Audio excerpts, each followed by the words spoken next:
cortinas, Percol, estores, Percol. paneles japoneses. Venga a Percol y conozca el nuevo tejido Poliscreen. Las cortinas que no se lavan. Percol, Avenida de Zaragoza 65, Pamplona. El 10% de la población sufre dislexia. Caras muy conocidas como los actores de Piratas del Caribe padecen este trastorno del lenguaje y de la lectura. Bueno, rostros tan conocidos como Steven Spielberg o Bill Gates o Steve Jobs han sufrido dislexia en su vida. ¿Cuántas personas la sufren aquí en nuestra comunidad foral? Y sobre todo, ¿qué hace el sistema educativo y sanitario para favorecer la vida y la inclusión de estas personas? Preguntas que lanzamos a Irantzu Ostolaza. Ella es la voz, la máxima representante de la Asociación Dislexia Navarra. ¿Qué tal, Irantzu? Bienvenida, buenas noches. Hola, buenas noches y muchas gracias. Gracias por acompañarnos. ¿Cuántas personas más o menos hay en Navarra con este problema de comprensión lectora y de comprensión también en el lenguaje? ¿Más de 1000 personas, por ejemplo? Se habla del 10% de la población, no solamente los que están ahora mismo cursando los estudios, sino la población en general. Se habla de un 10%, entre un 8 y un 10% de la población. Una con lo cual notable proporción, desde luego. Es una cantidad importante de personas con este trastorno. Claro. Sí. ¿Y cuáles son los principales problemas a los que se enfrentan los niños, sobre todo en edad temprana, en el colegio, en la escuela, a la hora de seguir más o menos los pasos del resto del alumnado? ¿Cuál es el problema fundamental ahora mismo, Irantzu? La lectoescritura. Realmente la dislexia es una dificultad para adquirir la lectura y la escritura de forma adecuada, ¿no? Entonces tenemos que tener en cuenta que el sistema educativo se basa en su totalidad en la lectoescritura, con lo cual ellos tienen una dificultad muy grande. Son capaces de hacer todo lo que hacen los demás niños y, sin embargo, una vez que llega el momento de empezar con la lectoescritura, ven que no pueden, que no lo consiguen, ¿no? Entonces es muy frustrante porque hay muchas veces, la mayoría de las veces, desgraciadamente, se tarda en que alguien se dé cuenta de lo que les está pasando, ¿no? Y muchas veces cuando se dan cuenta ya es tarde, porque poder intervenir esto de una manera muy temprana haría que no tuviesen luego estos desfases que tienen, esta falta de autoestima, estas frustraciones. Sería algo mucho más natural y que además hay que hacerlo. Quiero decir que es el derecho para ellos para hacerlo, ¿no? Y de comprenderlo. Está claro que el porcentaje también es muy elevado si hablamos de fracaso escolar y dislexia. Es verdad que una de las causas del fracaso escolar puede ser este trastorno, ¿no? Que a unos les afecta porque, por ejemplo, las letras les bailan, no pueden leer con normalidad, les cuesta muchísimo abordar un texto. El fracaso escolar es potente, importante, ¿no? 4 de cada 6 se supone que es dislexia. Claro, hay que tener en cuenta que el sistema educativo está muy cerrado, es decir, como el otro día decía una compañera nuestra, es talla única, ¿no? Entonces no se dan muchas veces las alternativas para que estos chicos puedan brillar de otras formas que no sea a través de la lectoescritura.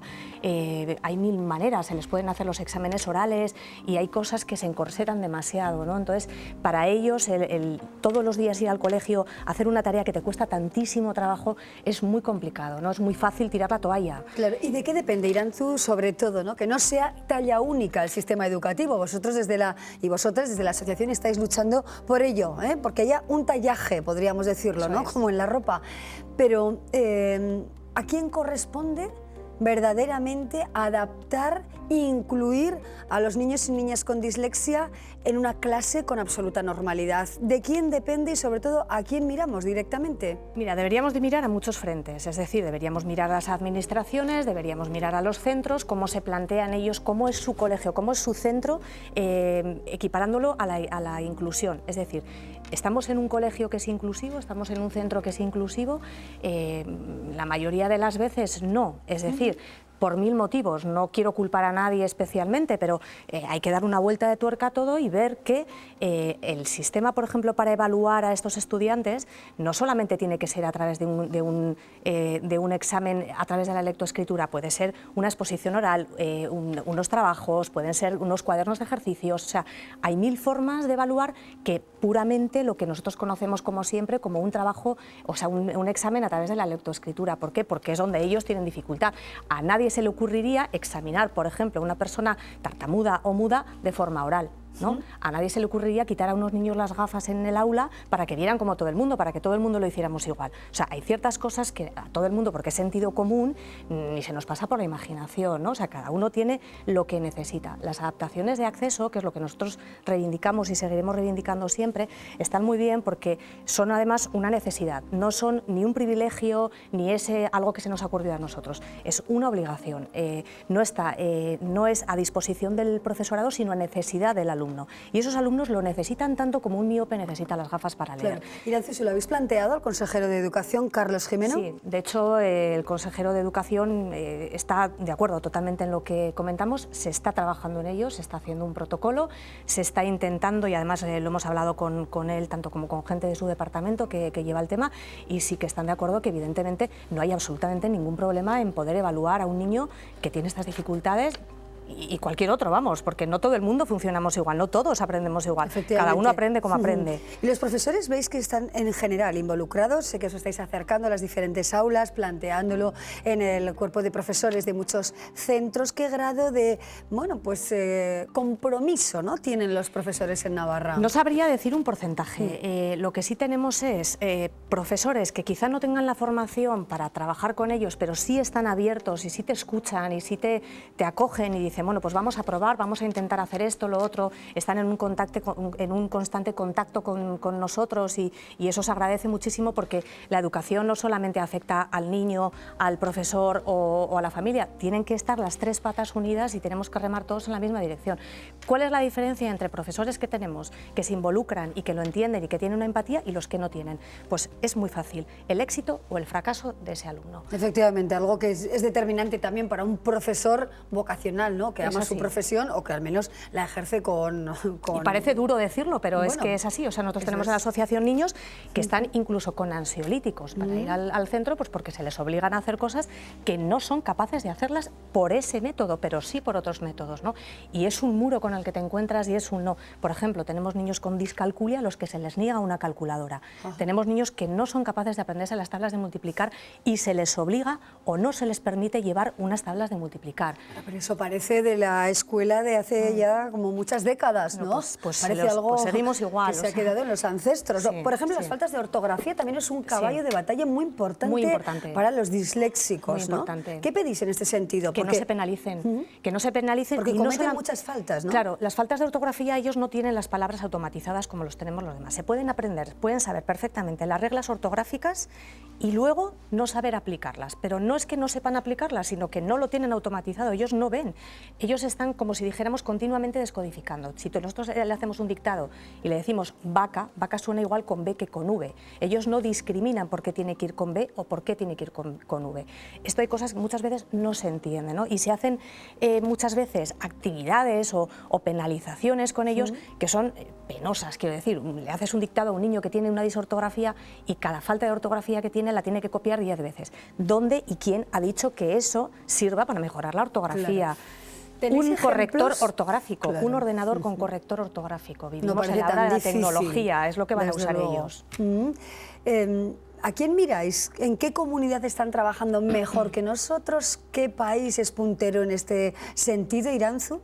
Hombre, el Reino Unido, por ejemplo, está muy bien, Estados Unidos también nos lleva bastante ventaja y luego por comunidades pues hay unas que están muy mal, tengo que decirlo, muy mal, y otras pues que llevan muchos años, claro, llevan muchísimos años trabajando con esto. Baleares, por ejemplo, tiene unas adaptaciones para la selectividad, lo que ahora se llama la EBAU, que están muy bien. Quiero decir, hay algunas comunidades que trabajan ya de una manera muy coordinada con educación, con los profesores, tienen muchísima formación y se trabaja de una manera muy consensuada. Ahora, por ejemplo, en La Rioja acaban de aprobar un protocolo que está muy bien porque no había ni asociación, ni había nada, y luego hay otras pues que les queda mucho trabajo por delante. Por ejemplo, la nuestra, ¿no? Bueno, la nuestra... Un recorrido importante sí que nos falta, ¿no? Nos queda un recorrido en todas. La nuestra no es de las que peor estamos, eso hay que decirlo. Nosotros con los profesores que vamos hablando, más o menos vamos de alguna manera sensibilizando y vamos haciendo un poco de piña, ¿no? Somos bastante socios. Hay otras comunidades, voy a poner el ejemplo, Cantabria, por ejemplo, en la que que da está a años luz de Navarra. Bueno, pues vamos a intentar estar cerca, ¿no?, de Reino Unido en este sentido, ¿no? Al menos en este sentido, desde este punto de vista. Cerramos nuestra conversación, Iranzu, pero lo comentábamos al principio, ¿no?, como caras tan conocidas como Spielberg, por ejemplo, ¿no? Le escuchaba hoy cómo le cuesta leer un guión más de 6 horas, cuando a una persona que no tiene dislexia le cuesta 1 hora, hora y media, ¿no? Es un problema enorme, ¿verdad? Tiene la memoria de trabajo afectada normalmente, entonces es muy frustrante porque ellos pueden estar, por ejemplo, una tarde 3 horas estudiándose un tema y al día siguiente acordarse de la mitad. O sea, el esfuerzo que tienen que hacer es brutal. O sea, yo muchas veces, a mí se me ponen los pelos de punta cuando en algunas, me llama alguna madre y me dice, mira, han estado durante toda la semana estudiando 3 horas diarias, incluidas el sábado y el domingo, y en las notas, en el comentario, los comentarios de las notas es lo que más daño hace. Ese comentario de, tiene que esforzarse más.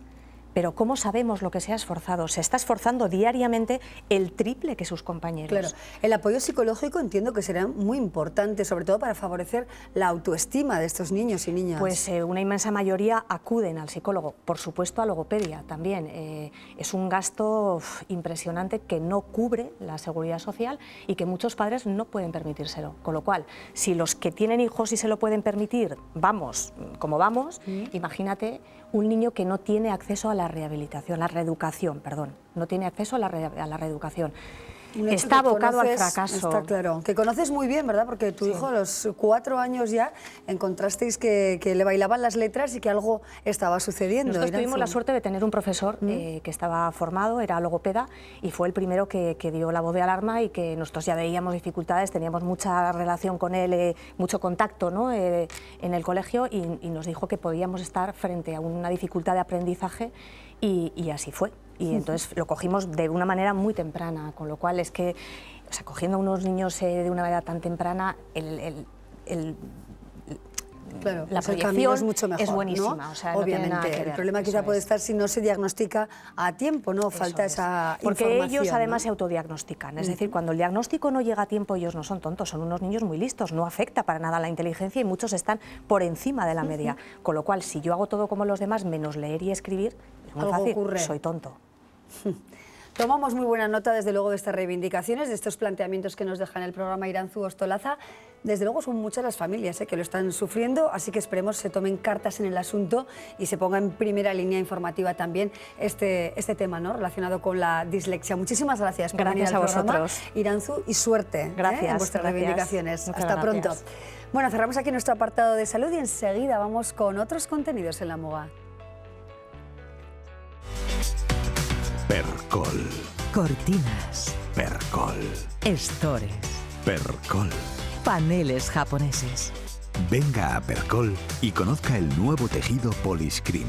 Las cortinas que no se lavan. Percol.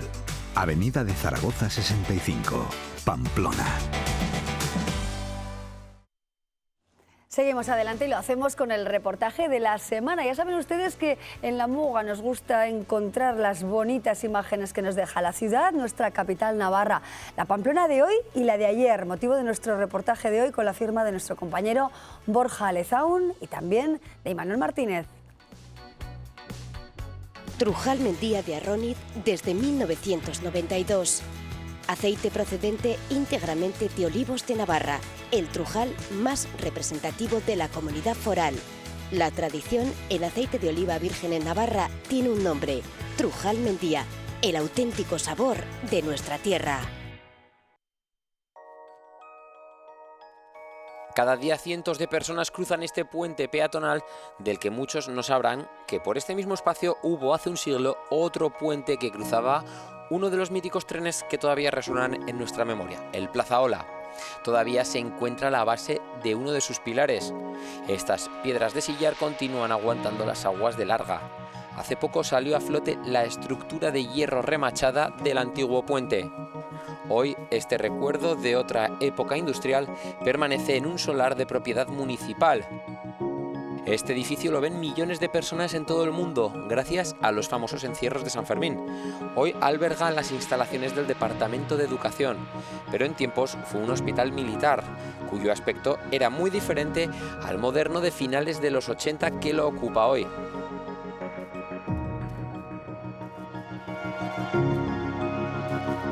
El de antes incluso llegó a tener la hornacina con el santo al que cantaban los mozos. Este edificio, obra del arquitecto Rafael Moneo y que actualmente es el archivo, fue en su día el Palacio Real. Erigido en el siglo XII, fue transformándose con el paso de la historia, llegando a mostrar finalmente este aspecto con mirador durante buena parte de los siglos XIX y XX. Hoy esos balcones solo quedan en estas fotografías, al igual que el aspecto que lució nuestra Pamplona, con otros tantos edificios que van desapareciendo. ¿Se imaginan sus calles si aún mantuvieran vivas esas fachadas que durante un tiempo lució su ciudad?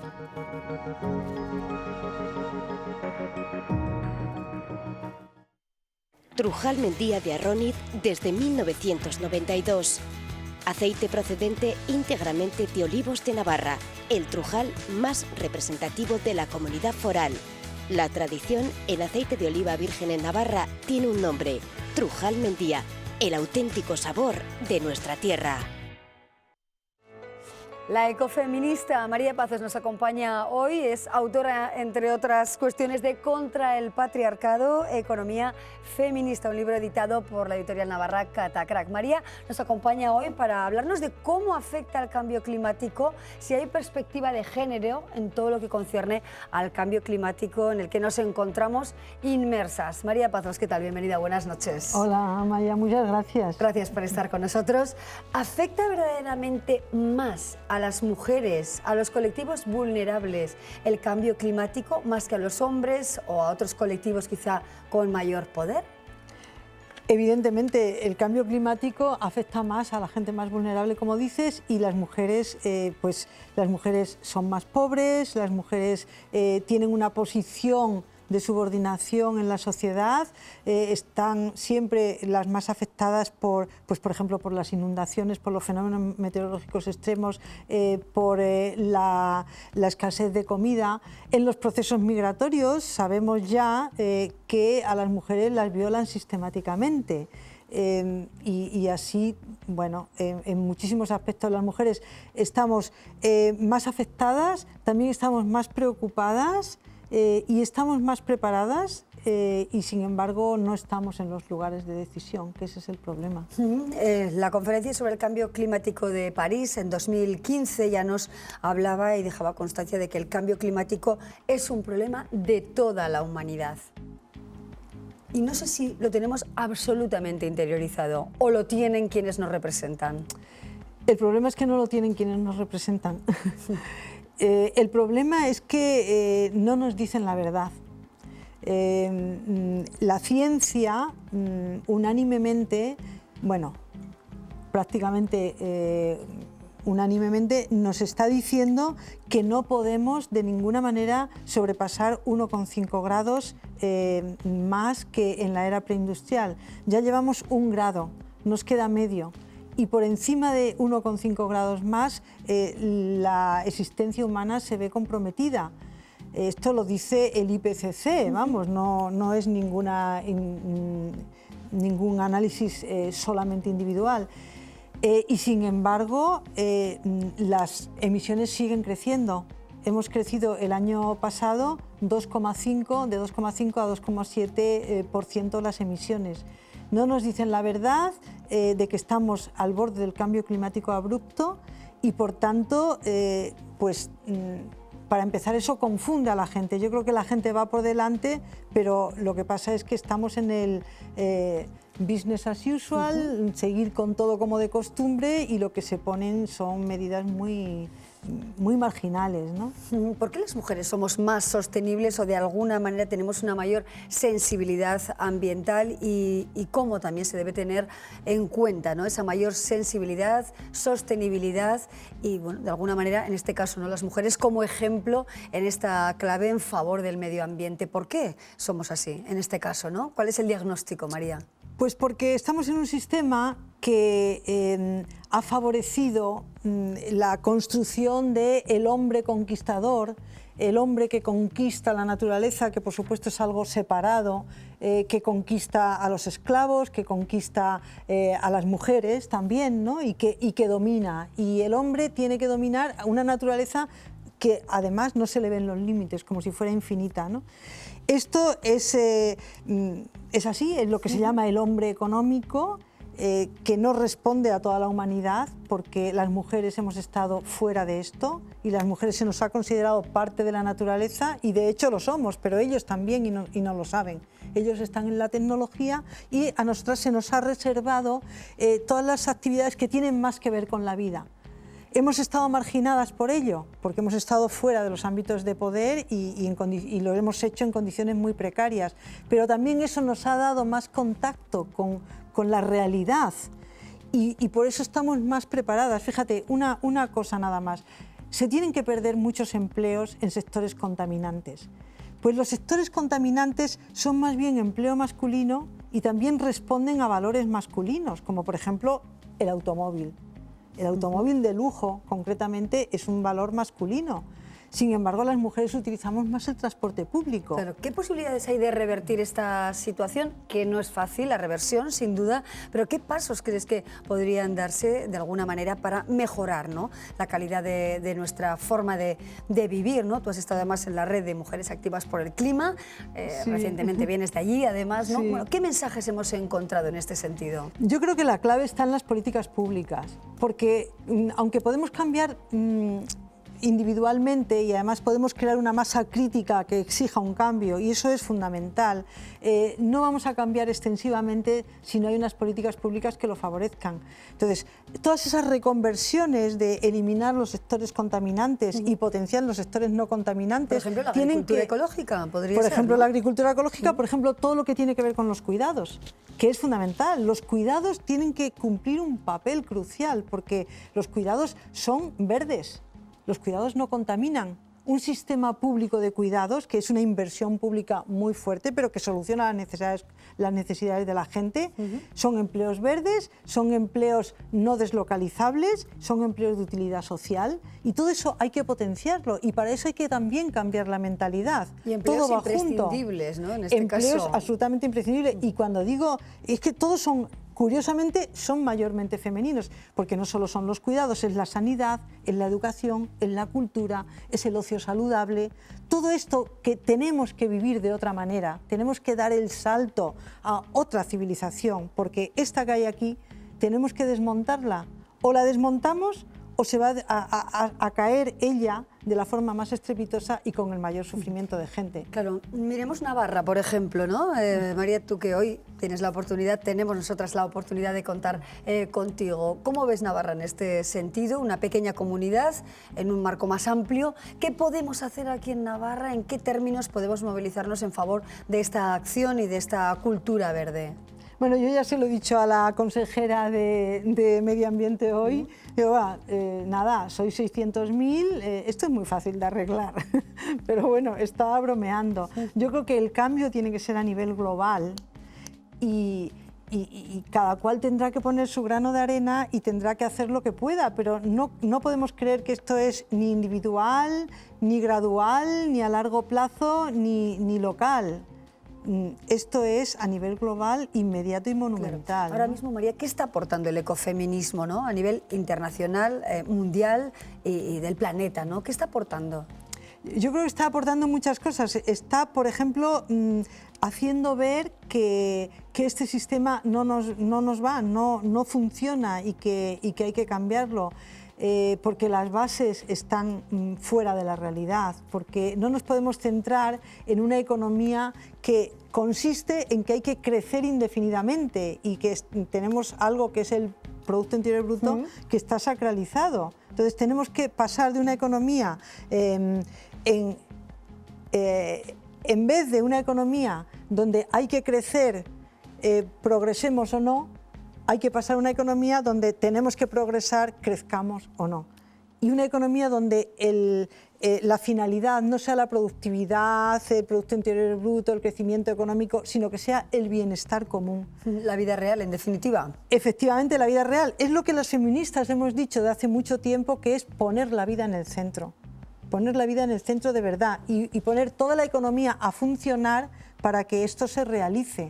y esto es posible, está muy estudiado. Bueno, nos quedamos con esas reflexiones. ¿Hay algún país al que tenemos o debemos mirar que lo está haciendo mejor quizá que el nuestro, que fuera quizá el paradigma del ecofeminismo, María?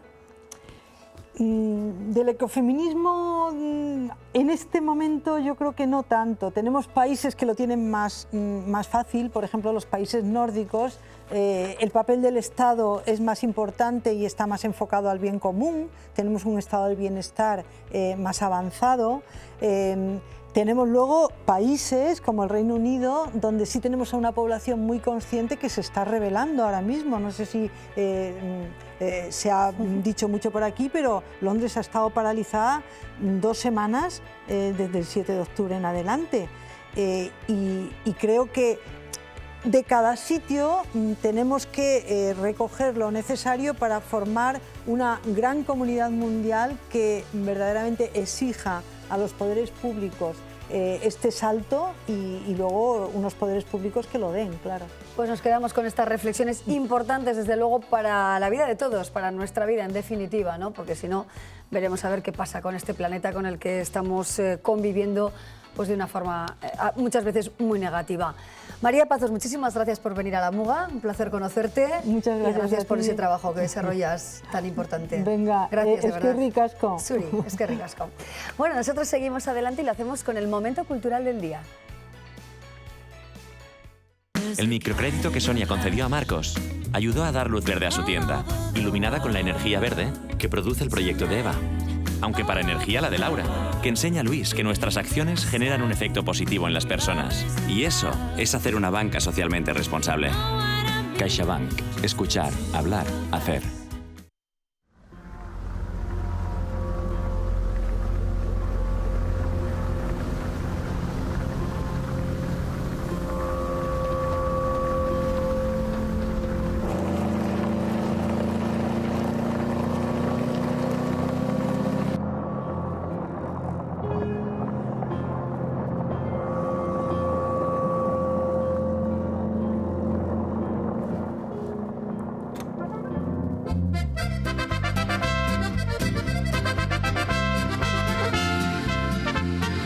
Dicen que venían del sur en un carro colorado, traían 100 kilos. Ahí tenemos al Quinteto Navarro, Puro Relajo, que ha lanzado recientemente un nuevo videoclip, quizá el más peliculero, así lo dicen ellos, de los que han visto la luz hasta ahora, del tema La Banda del Carro Rojo, incluido en su disco Yo no me caso, compadre.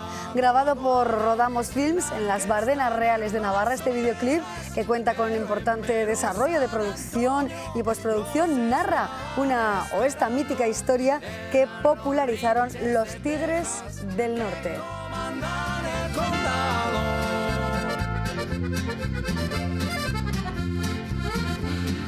Una sirena lloraba, un emigrante.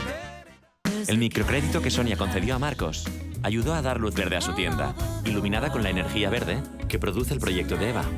Aunque para energía la de Laura, que enseña a Luis que nuestras acciones generan un efecto positivo en las personas. Y eso es hacer una banca socialmente responsable. CaixaBank. Escuchar, hablar, hacer.